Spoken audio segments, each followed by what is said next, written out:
Hola, hola, ¿me escuchan? Bueno, muy bien, muy buenas noches para todos. Esperamos que sea una excelente jornada para cada uno de ustedes. Esperamos pues de que de alguna manera todos los participantes, estudiantes y docentes que se encuentran el día de hoy conectados, adicional a ello desde la sede de Valledupar, la sede de Pereira y en este caso todos nuestros invitados especiales que se encuentran desde la ciudad de Panamá, México y Perú, nos puedan estar acompañando durante toda la jornada de nuestra actividad. En nombre del rector nacional, José Leonardo Valencia Molano, queremos darles nuevamente la bienvenida a nuestro segundo día del primer Congreso de Ingeniería Industrial de Área Andina, Retos de la Industria en Latinoamérica 4.0, que realiza el programa de Ingeniería Industrial de la Fundación Universitaria del Área Andina. Este es un espacio que busca abordar temáticas alrededor de la actualidad y el futuro de las tecnologías de la producción, la actualidad de la industria colombiana y la competitividad de la industria nacional e internacional. A lo largo de nuestra jornada tendremos invitados especiales que abordarán desde su conocimiento y experiencias diferentes conferencias que aportarán a su conocimiento y a su proyección y en este caso fortalecimiento académico. Bueno, damos inicio a nuestro evento con nuestra primera conferencia, la quinta revolución industrial en las puertas de la era sintética. Nos acompaña el día de hoy el doctor Cristian Meñe, profesor de la industria 5.0 de la Universidad Privada de Bolivia, embajador de la paz de la ONU, presidente de Space Kids Foundation, director de 22 Group Dubai y director de Voice Humans Metaverse Business School España. Adelante, doctor Cristian Meniú, el auditorio es todo tuyo. Muchísimas gracias. Bueno, ante todo espero que disfruten como yo la presentación y espero que sobre todo reflexionemos sobre los cambios que se vienen. A continuación voy a compartir pantalla, díganme si la están viendo, por favor. Sí, estamos viendo ya la pantalla. Bien. ¿Ahí se ve? No, aún no se ve. Bien. ¿Ahora sí? Ya se está viendo. Ahora Está sí. viendo. Bueno, perfecto. Bueno, ante todo es un gusto estar con ustedes el día de hoy. Esta presentación tiene la finalidad de hacerlos pensar y reflexionar porque el mundo que se viene es un mundo muy diferente a comparación al mundo que nuestros padres y nuestros abuelos tuvieron y actualmente tenemos. Es un mundo donde se podría decir que esta economía sintética es el camino a una nueva era donde mucho se habla de lo que va a ser una quinta revolución industrial, pero que sin ninguna duda, desde el anuncio de Max Zuckerberg a fin del año pasado, nos trae consigo un montón de cuestiones y sobre todo el punto de partida más importante que tenemos que tener en cuenta es que el mundo que conocimos en 1945, después de la Segunda Guerra Mundial, es un mundo que va a desaparecer para venir a mostrarnos un mundo que va a ser totalmente diferente, del cual tenemos que estar abiertos de mente para poder asimilar todos los cambios que se vienen. Ahora, ¿qué cambios tuvimos desde 1945, que fueron cambios existenciales y cambios pragmáticos en nuestra sociedad? Bueno, principalmente desde 1945 vimos el concepto del nacimiento de las pensiones, vimos el concepto de que había una globalización que se pensaba a través de las grandes organizaciones mundiales como el Banco Mundial, la ONU, entre otras instituciones, que daban origen a un mundo donde las estructuras y donde la norma era el trabajo y las jubilaciones y todo estaba bien estructurado. Tal es así que cuando una persona se jubilaba, el promedio de vida después de jubilarse era de 10 años. Ese mundo que solíamos tener era un mundo donde desde que nacíamos hasta que nos moríamos sabía que el mundo iba a ser lineal, que no iba a tener cambios disruptivos. Este mundo que estamos viendo a continuación es un mundo que nada tiene que ver, porque ya en el mundo que estamos entrando, el factor trabajo no va a ser necesario para el ser humano. La gente va a vivir más de 10 años luego de jubilarse. La inflación ya se está viendo que no se está indexando digamos, al sueldo que uno tiene. El concepto de las pensiones está en crisis, probablemente de aquí a los próximos 10, 15 años sea un concepto que tenga que replantearse, principalmente por este concepto de la era sintética, que ya vamos a ver a continuación qué significa. El concepto de las familias numerosas y grandes, donde todos los hijos que nacían en esas familias necesitaban trabajar en las fábricas, también lo estamos viendo como concretamente algo que está desapareciendo. Y los salarios crecientes es algo que no hace falta mencionar, que lo estamos viendo que a nivel mundial los salarios no son crecientes. Este mundo actual que estamos viendo entre nuestros ojos y que se nos está presentando de forma disruptiva, es un mundo que no hay pleno empleo, es un mundo que la gente, como bien decíamos antes, vive más de 10 años después de jubilarse. Es un mundo donde la educación se está quedando obsoleta. Es un mundo donde aumenta el subempleo y donde, según autores como Jeremy Rifkin o Niño Becerra, manifiestan de que se puede crecer como país con cero factor de trabajo humano. A su vez estamos viendo la precarización del trabajo y un montón de cuestiones que hacen este nuevo mundo un mundo totalmente diferente. Principalmente si tenemos que comparar, en efecto, cómo era el siglo XX y cómo era el siglo XXI. El siglo XX era un mundo donde nos traía un comercio entre países. Hoy el siglo XXI nos está mostrando un comercio interciudad. El siglo XX nos mostraba un mundo de continentes donde principalmente los continentes estaban bien formados geográficamente y hoy estamos hablando de la geografía funcional, que es un nuevo concepto que ya no parte de que estemos en Asia, en América Latina o en Europa, sino a través de la nueva globalización, que no es una globalización de los mercados, que la misma conectografía, que es el Internet, nos está mapeando un nuevo mundo que ya no va a ser pensado en continentes, sino en la estructura de lo que es una globalización de la inteligencia, donde la geografía funcional va a ser más que la geografía política, donde el comercio digital y virtual va a valer más que el comercio físico, y donde ya vemos concretamente de que es importante cómo nos preparamos mentalmente, porque esta globalización que solíamos tener después de la Segunda Guerra Mundial es una globalización que no va a estar principalmente marcada por los mercados, sino por el grado de capacidad intelectual que cada uno de nosotros tenga para ver cómo nos conectamos a través del uso de los dispositivos que cada vez van a ser más diminutos y que va a llegar a un punto de nuestra existencia donde van a ser implantados en nuestro hipocampo. Antes se pensaba en una promoción comercial y ahora estamos entrando en una inserción comercial, que es un concepto que concretamente con todo lo que es digamos, el área de Internet o todo lo que tiene que ver con la conectividad, nos trae sin ninguna duda esa evolución del concepto de lo que es el comercio. Porque la economía que nosotros solíamos tener hace 200 años era una economía que estaba principalmente basada en lo físico, en el intercambio de bienes y servicios, donde podíamos tocar las cosas. Cuando comenzamos a tener la economía digital, que se podría denominar que comenzó con esta disrupción de las grandes corporaciones tecnológicas como Facebook, Amazon, Twitter, entre otras, comenzamos a ver desde el 2010, 2012 aproximadamente, con la aparición sobre todo de lo que era la web 2.0, para poder adrentarnos bien de este concepto de qué es web 1.1, web 2.0, web 3.0, porque tiene que ver mucho este concepto de economía digital con la disrupción justamente de la tecnología. Es importante decir que en la economía física nos basábamos principalmente en la evolución de las revoluciones industriales, pero en la economía física no teníamos esta cuestión de analizar la tecnología o la computación o esta disrupción de las tecnologías de la información. Con la economía digital, que se podría denominar que empieza a formarse con la web 1.0, la web 1.0 podríamos decir que fue concretamente descargar o guardar información en los ordenadores. En la web 2.0 comenzamos a ver la aparición justamente de las redes sociales, comenzamos a ver que la economía ya era mitad física y mitad digital, y comenzamos a ver este concepto de que la realidad, como la concebimos, ya empezaba a ser physical, mitad física y mitad digital. La situación sanitaria que vivimos en los últimos años nos ha dado lugar a que el 30% de los puestos de trabajo ya no van a volver a la realidad, según lo que dice el Foro Económico Mundial.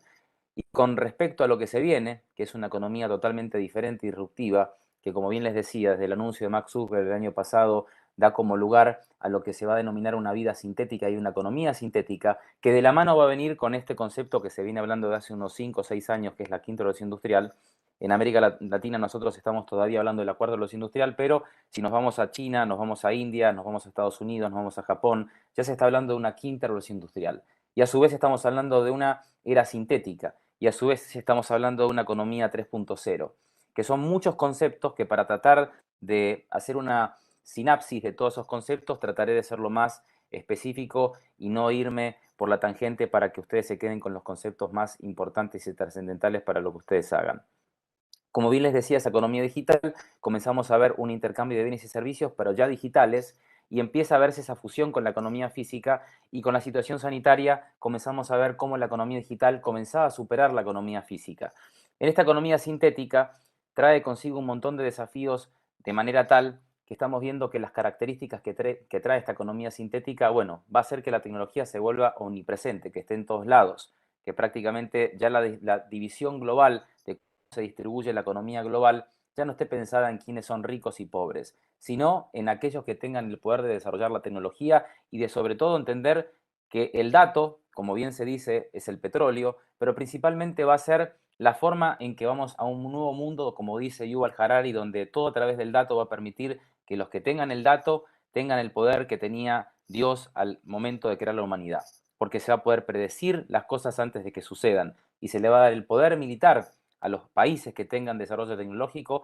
para trabajar sobre cuestiones como, por ejemplo, el pensamiento del cerebro en el humano, como la posibilidad de modificar patrones en el cerebro, y es donde viene un científico como Rafael Yuste que dice, bueno, tenemos que pensar en los neuroderechos, porque si va a haber países o gobiernos que tengan la capacidad de leer las frecuencias cerebrales de las personas, es necesario que empecemos ya desde hoy a hablar de los derechos del cerebro.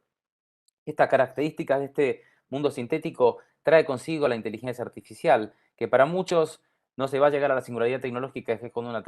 una inteligencia artificial llegue a tener la capacidad de todo el planeta Tierra en materia de inteligencia, porque según especialistas como Roger Penrose, un ganador de un premio Nobel, que dice que es imposible que la inteligencia artificial sea algo que nos domine porque la conciencia está en los microtúbulos de las neuronas y está fuera de la cabeza del ser humano. Pero a Roger Penrose se le olvida una cosa, que el poder computacional no solamente se mide por lo que es la inteligencia artificial, sino lo que va a ser per se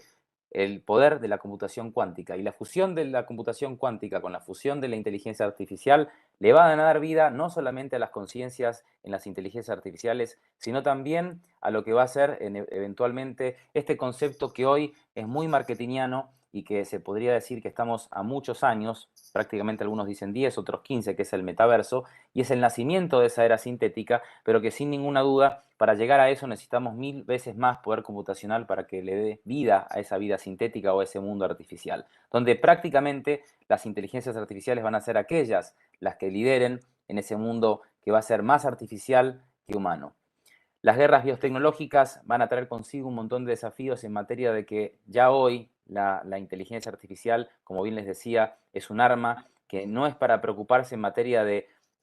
si me puede leer el pensamiento o no, sino que puede cambiar la personalidad de una persona, puede duplicarse la personalidad de una persona en materia también de duplicar su voz o de duplicar su fisionomía, por eso ya se está hablando de los metahumans o los digital humans, que son personas que va a llegar a un punto de aquí a los próximos 10 años que nosotros no sepamos distinguir quién va a ser humano y quién no, por la veracidad que va a tener la imagen de esas inteligencias artificiales y que también van a generar que podamos hasta confundir si estamos hablando con quién estamos hablando, porque se va a poder hacer una dúplica o un gemelo digital de cada uno de nosotros. Es decir, que cuando hablamos de vida sintética o de economía sintética, todo lo que hace a la realidad física, que después se genera una fusión con la realidad digital, lo vamos a ver mapeado en esta vida sintética o en este mundo sintético, donde todo va a tener su dúplica, donde todo va a tener su gemelo digital. Y el planeta Tierra, cuando llegue a conectarse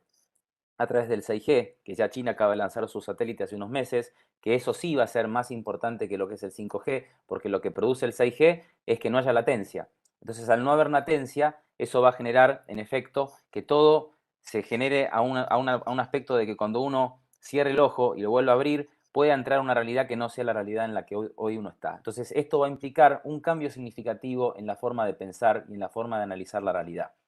La crisis económica consigo va a traer esta cuestión de que la vida o la economía sintética va a crecer un punto donde realmente va a dar crecimiento a esa economía sintética. Y cuando muchos dicen que eso puede ser que no sea porque va a seguir existiendo esta realidad, yo lo que digo es, fíjense cómo la evolución de las revoluciones industriales ha llegado a un pico donde ya no podemos producir más, porque si seguimos produciendo vamos a extinguirnos como raza humana. Entonces es ahí donde tanto las industrias, tanto las empresas que están generando esta era sintética denominada metaverso, están pensando en que a través de todo lo que generemos en ese mundo sintético tenga un valor. Y ese valor, ¿cómo va a ser traducido? Traducido a través de los NFTs, que son cosas que no se pueden tocar en el ámbito físico y que no son replicables. O sea, cuando yo compro un NFT, le estoy dando un valor único a ese NFT a través de un hash. Y esa crisis también que va a traer esta cuestión de no entender que tenemos que trabajar desde hoy esta identidad que ya no va a ser ni física ni digital, sino que va a ser sintética, donde cada uno de nosotros va a tener un humano digital, que va a ser una réplica nuestra, pero sintética, trae consigo también esta cuestión de cuál va a ser el valor de los estados-nación. Porque el principio de los estados-nación, ¿cuál era? Principalmente, a través de sus bancos centrales, manejar la economía. Pero si vamos a tener un mundo descentralizado a través de lo que va a ser la web 3.0, que como les decía, en la web 2.0 daba origen a esta cuestión de que los data centers eran los que se quedaban con el valor de los datos nuestros y nosotros no podíamos producir en ese mundo de la web 2.0. Pero en este mundo que se viene, en esta era sintética, en esta cuestión de que vamos a la descentralización de todo, probablemente a su vez de que vamos a poder estar generando, como se dice este concepto de playing to earn, mientras juego voy ganando, también voy a poder trabajar desde mi país para otro país y poder tener mi dinero en un lugar que no sea mi país. Por ende, el concepto de pensiones, por ende, el concepto de seguridad, por ende, el concepto de los estados-nación, va a correr en un riesgo muy importante de cuál va a ser su verdadero valor, porque todo va a estar descentralizado y donde no va a haber un verdadero control, más allá del control que esté dentro de ese mundo sintético que va a ser el blockchain, que va a ser como algo que va a lograr per se que todo lo que ustedes puedan poner, además de que no se borre, y ese es el gran riesgo, genere la cuestión y la seguridad de que nos podemos mover por lo que va a ser el blockchain como la base de ese mundo sintético. El aumento del poder de las corporaciones lo vamos a ver a una forma muy agresiva. Ya hoy estamos viendo que 25 empresas a nivel global están manejando casi el 54% del PIB global y con lo que va a ser la vida virtual o esta vida sintética va a aumentar mucho más. Ese mundo que se viene nos trae, a su vez, otro desafío que es importante, que es la cuestión de las realidades, porque nosotros nacimos teniendo una realidad física con la aparición de la web 2.0 y el poder, obviamente, de lo que fueron las empresas tecnológicas como Meta, por ejemplo, nos dieron una segunda realidad que es una realidad digital. Y a su vez ahora nos están diciendo que vamos a poder ponernos gafas y que vamos a poder aumentar esa realidad o inclusive duplicar esta realidad en un mundo que sea artificial. Y esto va a hacer consigo que estas tres realidades se van a bifurcar y un día de 24 horas nuestro cerebro lo va a procesar como que fueran 72 horas por la velocidad que se va a producir esa procesación de información en nuestro cerebro y la velocidad en que vamos a tener que aprender. El metaverso por sí va a ser la cuarta realidad que va a traer la oportunidad en algún punto de nuestra existencia de poder determinar en qué realidad vamos a querer vivir, si en esta realidad donde tenemos que trabajar eventualmente, tenemos que experimentar cosas físicas, vamos a poder en el mundo sintético poder hacer lo mismo, a inclusive, como muchos dicen, ser lo que en la realidad física no podamos llegar a ser por distintas limitaciones. Entonces vamos a llegar a un punto en nuestra existencia donde vamos a poder optar si estar viviendo en esta realidad o en esa realidad denominada metaverso. Esa era que se viene, que hasta la aparición, como bien les decía, del anuncio de Mark Zuckerberg, se hablaba de una quinta revolución industrial, que mucho se pensaba en qué era el espacio, esa quinta revolución industrial, porque se estaba hablando de que de tanto que estamos produciendo, el capitalismo llegaba a un punto donde si seguíamos produciendo íbamos a desaparecer como especie y no íbamos a tener la cantidad de recursos naturales para poder mantener a una cierta cantidad de población porque no damos abasto. Entonces había que pensar en, como decía Jay Bezos, el ex presidente de Amazon, en producir en el espacio, producir en la luna, en llevar la industria pesada al espacio. Entonces estábamos hablando ya de una era donde la Tierra no iba a ser la que maneje la industria. Pero cuando aparece el metaverso, trae consigo un concepto claro y concreto de que va a haber una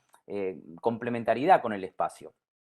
Y en esta era que estamos entrando, es una era donde los que van a ganar van a ser los creadores de contenido y los consumidores a su vez, o sea, los prosumers, como realmente se hablaba en el marketing estratégico cuando se hablaba de que íbamos a ser productores y consumidores a la vez. Bueno, en todo lo que se viene en esta economía sintética, en esta quinta revolución industrial, nosotros vamos a ser los creadores de contenido porque de nuestra capacidad intelectual, de nuestra manera de pensar, de nuestra manera de soñar, de nuestra manera de visualizar cómo viene ese futuro, nos va a dar el contenido que lo vamos a poder replicar en ganancia. A diferencia de lo que era la era industrial, donde teníamos a productores y trabajadores. Hoy estamos viendo que en esa era post-industria vamos a tener algo bien dividido. Los creadores de contenido, como bien dijimos, que van a ser también consumidores, pero también va a haber gente que sea solamente consumidora. Y ahí está el riesgo de, como dice Yuval Harari, qué hacer con una gran masa de población que sea prescindible ante un mundo donde los que no se preparen intelectualmente en materia de olvidarse las estructuras que tengan en su cerebro, porque tengamos en cuenta que somos una programación de nuestro cerebro. Si no nos desprogramamos de la programación que tenemos en nuestro cerebro, vamos a estar bastante complicados. Ante un mundo donde ya no hablamos de poderes, digamos, que no sean tecnológicos, ¿no? Que ya no hablamos de estados-nación, sino que hablamos de una tecnopolaridad que está principalmente, a diferencia de lo que fue la Guerra Fría entre Rusia y Estados Unidos, basando en conceptos como, por ejemplo, quién va a ser el que tenga el poder en nuestro cerebro, quién va a ser el que tenga el control del metaverso, quién va a ser el creador realmente de esa economía sintética, que todo está por construirse y que estamos en las puertas de esa nueva realidad y que tenemos que pensar de que si no nos reinventamos mentalmente vamos a estar muy complicados. Esa evolución tecnológica, que se podría denominar como lo que hoy estamos viviendo, trajo consigo una primera evolución que fue la primera revolución industrial, que trajo, se podría decir, el músculo artificial, porque empezamos a ver cómo la fuerza reemplazaba eventualmente, digamos, la inteligencia artificial, o las máquinas empezaban a reemplazar la fuerza en el ser humano. En la segunda, se podría denominar que fue un metabolismo artificial, porque comenzamos a ver ya las fábricas, ¿no? Comenzamos a ver, por ejemplo, ya la materia de lo que era la base de ese organismo artificial, ¿no? Que en principio fue el músculo, después el metabolismo, y en la tercera revolución industrial comenzamos a ver a la inteligencia artificial, o sea que empieza ya a tener este cuerpo sintético una inteligencia. En la cuarta revolución industrial comenzamos a ver que ya no hablamos ni de músculo, ni de metabolismo, ni de inteligencia, sino que hablamos de conectividad y de fabricación artificial. Y hoy lo estamos viendo como, por ejemplo, en materia de lo que es, por ejemplo, cuando uno consume leche, puede ser que no esté consumiendo leche de una vaca, sino que esté consumiendo leche basada en que la inteligencia artificial le copió el sabor, ¿no? A través de lectura, digamos, de algorítmica a lo que es el sabor de la leche de vaca, hizo que se pueda replicar en una leche que sea artificial, que sea cero en grasas y que no sea una leche de vaca. A su vez que podamos consumir cosas que en el ámbito físico no podemos tocar, y eso lo hablamos antes de lo que son los NFTs. Y cuando hablamos de esa quinta revolución industrial, ya completamente hablamos de qué es la vida artificial, porque se va a hablar concretamente de poder crear vida artificial con todo lo que eso implica. Esa vida artificial que va a poder permitir que podamos, a través de la impresión ya no 3D, sino 4D, lograr que las cosas puedan mutarse, cambiar de forma, ¿no? Porque hoy cuando podemos, digamos,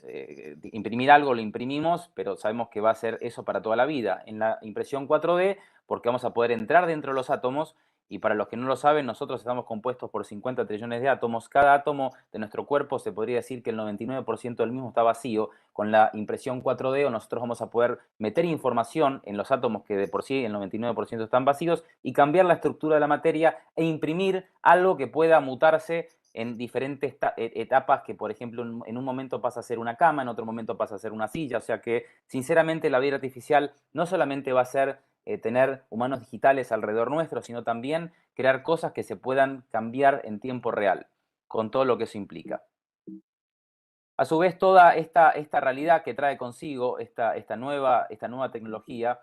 nos da como la posibilidad de pensar en una nueva era donde ya no hablamos de este concepto de vamos a una globalización, vamos a una desglobalización, o vamos a una reglobalización, porque la guerra que estamos teniendo en este momento entre Rusia y Ucrania nos trae consigo esta cuestión de saber hacia dónde va el mundo, y que muchos digan probablemente la globalización desaparezca. Muchos están hablando de que va a haber como un nuevo muro de Berlín, y justamente Ucrania es ese nuevo muro de Berlín, donde se está estructurando un nuevo mundo, pero más allá de lo físico, se está gestando un nuevo mundo que es artificial, un mundo donde la mente factura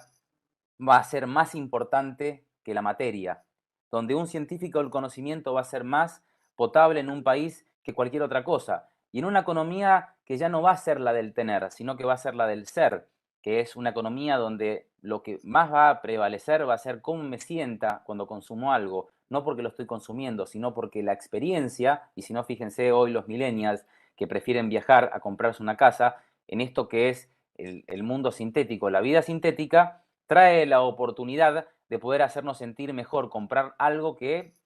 antes no nos preocupábamos si nos hacía sentir bien o mal. Simplemente era la cuestión de ponernos la camisa con la marca o comprarnos el auto porque era determinada marca, pero hoy la idea de que mientras más me sienta mejor, más voy a querer consumir eso, es parte del comercio del siglo XXI o de lo que se podría denominar un mundo donde la realidad nos viene a traer que las compras físicas ya van digamos, a cambiar, porque van a generarnos esa sensación de que si no nos transformamos como empresas o como personas en transmitir sensaciones o emociones a los demás como la materia prima que realmente más vale, y no tanto lo físico, bueno, vamos a estar en serios problemas. Entonces, se podría decir que estamos camino a una era donde las compras físicas va a estar pensado ya en las sensaciones, ¿no? Y a la venta de ilusiones, que van a ser más grandes que cualquier cosa. Y ese mundo actual que se está viniendo es un mundo donde lo híbrido va a ser la norma. O sea, y cuando hablamos de lo híbrido, hablamos de que nos vamos a tener que fusionar con la inteligencia artificial. ¿Por qué tenemos que fusionarnos con la inteligencia artificial? Porque hoy el conocimiento se nos está yendo de las manos. En 1900 el conocimiento se duplicaba cada 100 años, en 1970 se duplicaba cada 32 años. Hoy el conocimiento se está duplicando aproximadamente, porque muchos dicen inclusive que va más rápido, cada 73 días. Y en el 2030 se va a duplicar cada 12 horas. Ahora, ¿por qué es importante hibridarnos con la inteligencia artificial? Porque la inteligencia artificial va a manejar los datos y nosotros vamos a tener que manejar las preguntas. Entonces, las respuestas van a estar en las máquinas, pero nosotros vamos a tener que estar constantemente preguntándonos las cosas. Y esa va a ser la fusión de ese comercio actual. Y de la experiencia, ¿por qué? Porque todo va a ser de la experiencia. Y esa experiencia nos va a obligar a ser rápidos, eficientes y estar cada vez siendo más cambiantes y volátiles. Y eso es lo que va a permitir que alguien tenga éxito en el siglo XXI. En un mundo donde completamente el comercio va a estar pensado ya no en países, sino en comercio interciudad. O sea, cuando veamos este concepto, nos vamos a dar cuenta de que el concepto de Estado-nación también pierde un sentido. Ya no importa ser colombiano, argentino, ecuatoriano, mexicano, porque importa donde estemos geográficamente como ciudad y cómo nos integramos a través de la conectografía, que trae una nueva geografía, que a su vez es funcional porque permite de ver cómo me integro, ¿no? En qué complemento, y que nos trae esa obligatoriedad de pensar en la integración, en la complementariedad, y que la geografía funcional es la que le da la base a toda esa cuestión que hace que ese comercio sea posible. ¿Cómo pensar ese comercio en el siglo XXI, donde lo sintético va a ser la norma? Principalmente pensando en las megalópolis inteligentes, que las megalópolis inteligentes no son lo que uno piensa, que es como en la antigua Grecia, donde se unían ciudades, o que lo inteligente es la inteligencia artificial. No, megalópolis inteligentes es porque la gente que hace a esas ciudades se fusiona con ciudades que son complementarias y le dan forma a una nueva ruta comercial, a una nueva ruta educativa, a una nueva ruta tecnológica que trae consigo ya esa idea de no pensar tanto en continentes o en países, sino pensar en fusión de ciudades. Y que las ciudades tienen que ser los centros de innovación, no depender de los estados-nación que digan qué ciudad crece más y qué ciudad crece menos, porque cada ciudad tiene que pensar como centro de innovación. Un centro de innovación donde, si hoy vemos que el conocimiento se está duplicando cada vez más rápido, tiene que obligarse a ese ciudadano a constantemente ir borrando las cuestiones que tiene en su cerebro, que hace que se trabe muchas veces esa cuestión de innovar porque tiene creencias que ya no van para el siglo XXI. Por eso se dice que en este siglo XXI las ideas van a valer más que lo físico. Y cuando decimos que valen más que lo físico las ideas es porque mientras más ideas tenga, mientras más me abra el mundo, mientras más me convierta en un ciudadano global y deje de pensar en mi nacionalidad, más voy a estar conectado y más me va a permitir estar en esa conectografía que va a lograr sin ninguna duda darle forma a ese comercio que yo desde mi lugar en el mundo quiero imponer. Ese mundo se va a dividir en dos economías bien marcadas. Por un lado, los países que hoy están manejando esas economías en materia de lo que se podría decir artificial son Estados Unidos y China. Hoy en el concepto de lo que es la industria 4.0 se podría mencionar que el 75% de la economía de esa inteligencia artificial o economía artificial la maneja China y Estados Unidos, que son los data centers prácticamente de todo el planeta Tierra. Y en la economía creativa nos da la posibilidad de, a través de la mente factura, lo que con mi mente puedo realmente manifestar y crear a través de la creatividad, a través del compañerismo, a través de la colaboración, a través del trabajo humano, me permite trabajar sobre cuestiones artísticas o de música o de filosofía que hacen que todavía lo artificial no le gane al humano. Y es ahí donde, por más de que uno diga, bueno, estoy en América Latina, donde por ahí no tengo mucha fuerza con el tema de tecnología, porque vemos que solamente en todo el continente, desde México hasta la Argentina, tenemos nada más 1 millón de expertos en tecnología. Bueno, por más de que tengamos ese poquito porcentaje de expertos en tecnología, hay unicornios, hay posicionamiento de empresas tecnológicas, pero no llega a todo el continente, llega a determinados lugares estratégicos del continente o a determinadas ciudades. Es ahí donde uno dice, bueno, dependiendo de donde uno esté, puedo ejercer la economía artificial o la economía creativa. Pero principalmente, como bien dijimos, depende mucho de la creatividad y de la apertura mental de cada uno de nosotros. Este concepto de megalópolis inteligentes, bueno, va a dar origen al comercio 2.0, va a generar que este concepto de Fab Lab, que son laboratorios de ideas, se conecten con una nueva geografía. Ya vamos a una idea de que vale más el design que el made in, porque yo voy a pensar en ese comercio constantemente, donde voy a tener que obligatoriamente en esa economía sintética o vida sintética usar mucho mi mente para eventualmente poder posicionar mis ideas como cosas que en el mundo artificial puedan ser compradas. Las ciudades van a ser complementarias, ¿sí? O sea, y la cuestión política en materia de geografía no me va a limitar. Y eso va a dar origen no solamente a un montón de conceptos nuevos, sino que va a dar origen a ese mundo denominado megalópolis inteligentes, que van a ser una nueva geografía que gracias a la conectividad, que según empresas como las de Elon Musk, va a conectar todo el planeta Tierra y va a lograr que el soñar sea nuestra verdadera materia prima y que a partir de ese soñar nosotros podamos construir un mundo totalmente nuevo a partir de la ilusión, de la pasión y sobre todo de la unión de cerebros, porque esa globalización de la inteligencia parte principalmente de la fusión de cerebros más que el poder intelectual de uno. Ya no vamos a ver influencers en esta era que se viene, sino que vamos a ver comunidades que le dan origen a ese mundo que ya va a ser no pensado en páginas web, sino en metaversos, donde se va a borrar ese concepto de que la interfaz es el celular. Hoy podemos decir que un celular como este, chiquitito, es prácticamente la última etapa de la evolución de los celulares, porque después de esto vamos a lo que va a ser las lentillas y después de las lentillas a los implantes cerebrales y a partir de los implantes cerebrales toda la realidad como la conocemos va a cambiar. El desafío depende de cada uno de nosotros y la fusión de cerebros también y lo más importante, cómo ustedes luego de esta presentación se van a posicionar al mundo, que eso va a ser lo más importante. Muchísimas gracias.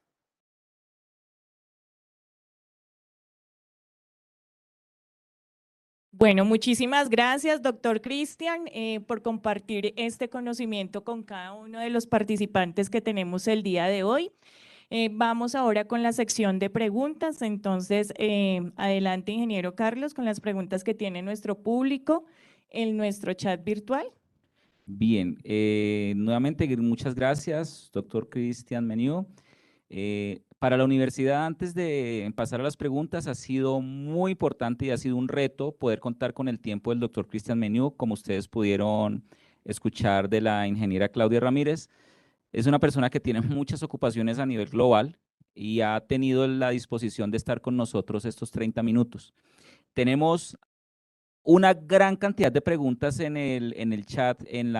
el link que les compartimos para que realicen sus preguntas, pero si alguien tiene una pregunta aquí en el auditorio, le agradezco levantar la mano y con mucho gusto le trasladamos la pregunta al ingeniero Cristian. Perdón, al doctor Cristian. Bien, doctor Chris Meniú, tenemos una pregunta en el chat, dice, ¿cómo ve usted el avance de Neuralink y Starlink, teniendo en cuenta que el primero se enfoca en los estímulos cerebrales y el segundo trae la conectividad a nivel global? ¿De qué manera influye y cómo se ve en un país del tercer mundo como Colombia? Esa es la pregunta que nos realizan en el chat. Muy buena pregunta y es un desafío contestarla porque todavía no sabemos bien cuáles van a ser las consecuencias de ello, pero sí estamos viendo lo que dice, por ejemplo, este científico que mencioné en la presentación, Rafael Yuste, que el poder va a estar justamente en la capacidad de algunas corporaciones o de países de poder meterse en nuestra cabeza. Hoy en China estamos viendo denuncias de personas chinas que están diciendo que el mismo gobierno se les mete en su cabeza a meterles información de que tienen que votar a Xi Jinping o que tienen que hacer lo que el partido les dice porque están haciéndolo mal. Y ya no es porque vean una información en un ordenador, sino se meten voces en su cabeza. Y hay gente que se ha hasta suicidado por eso.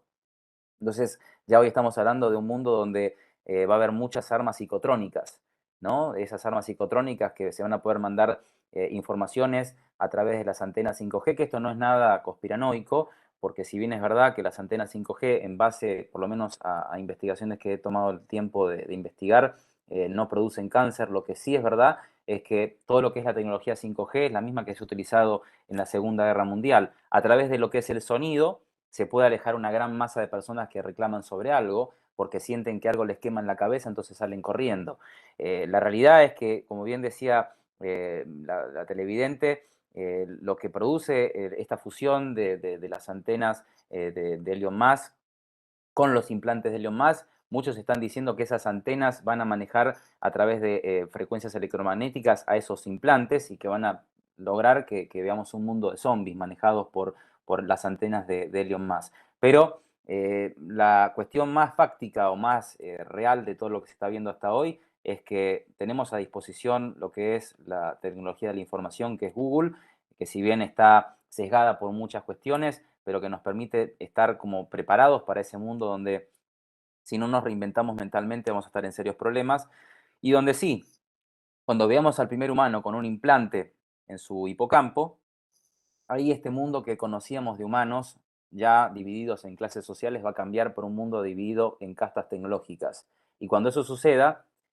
todo lo que viene a continuación es desconocido, o sea que nadie tiene la respuesta concreta de qué es lo que va a pasar con relación a estas dos empresas que sí están bien puntualmente estructuradas para darle forma a un mundo donde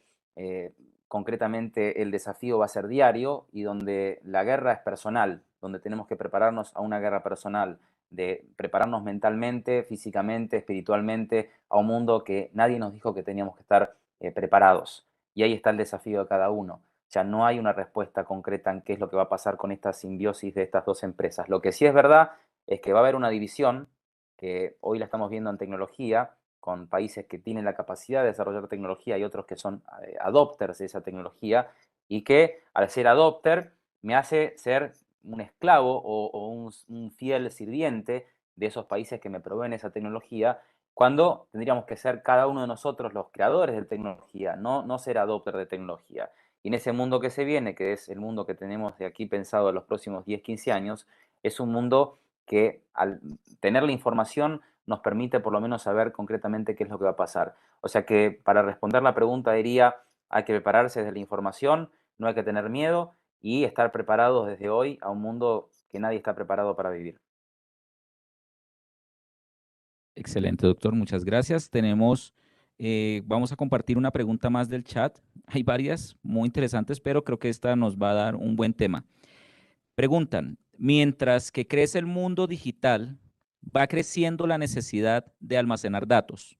Y para almacenarlos hay una problemática ambiental que es importante. ¿Cómo se puede abordar este tema? Bien, eso ya está pensado. De hecho, se está diciendo que el ADN de una persona va a ser donde se guarda la información. De momento se está pensando en que los data centers se muden a la luna, porque como bien dijo la persona que hace la pregunta, mientras más tecnología haya, mientras más información o mientras más conectografía, más se requiere del consumo de energía. De hecho, se habla de que las criptomonedas contaminan porque se ha comprobado de que todo lo que produce todo el mundo cripto genera la misma electricidad que produce un país como Argentina, razón por la cual se está pensando en esta cuestión de que la información esté grabada en el ADN. Y se ha pensado concretamente en ese sentido de que un gramo de ADN puede guardar mucha información y que en 1 kilo de ADN se puede guardar toda la información del planeta Tierra. Razón por la cual vamos a un mundo donde sí, el ADN va a tener que pasar a ser como nuestra base de datos y que va a lograr eventualmente de que esa información la tengamos guardada en nuestro ADN, ¿no? Pero la cuestión va a ser cómo vamos a proteger esos datos, porque si va a haber cámaras de reconocimiento biométrico, si va a haber la posibilidad de ver Yo lo las primero que cerebrales, había, va a lo ser muy primero, difícil yo me que primero, podamos eventualmente tener seguridad de nuestros datos. Entonces va a tener que haber, en efecto, un control no había, el único que había era anti-hackeo para lo que va a ser el ADN. Perfecto, doctor. Muchísimas gracias. ¿Tenemos preguntas aquí en el auditorio en Bogotá? Bien, no tenemos preguntas, doctor. Nuevamente le trasladamos nuestra gratitud y el auditorio le ofrece un aplauso por ello. Muchas gracias.